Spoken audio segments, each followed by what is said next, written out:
What's recommended is that digital should be anywhere from 45 to 75% of an overall marketing budget. Now, that's pretty broad. And I know this is probably a hard question to ask, but maybe with just one manufacturer, if you could give us a breakdown of where you see that being allocated as far as SEO, SEM, social. What are the hot strategies right now? Social obviously is still huge in the automotive industry. If you could help us understand how much we really should be spending of our marketing budget on a successful digital campaign. Absolutely. Using the percentages, the 45 to 75%, just the level set that actually comes from Google. There was a recent article done by their industry director for automotive that was walking through and breaking down what percentages should be spent on digital. April of this past year was the first time that digital online advertising surpassed traditional media, specific in the auto industry. Not surprised. Yeah, and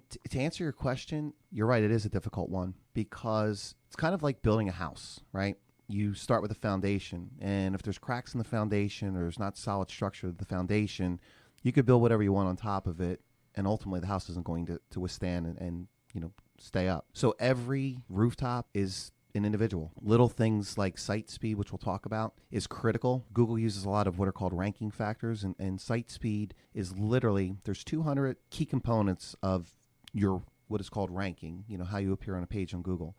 Site speed is number 6. And what scares me is I walk into so many of these rooftops and their site speed is horrible. So that's like one little thing that, is major part of the foundation. Now, if you have somebody who has a really solid quality score and a really solid foundation, it may be they own their backyard, they own 80% of their local ASA, and they're trying to draw from another market.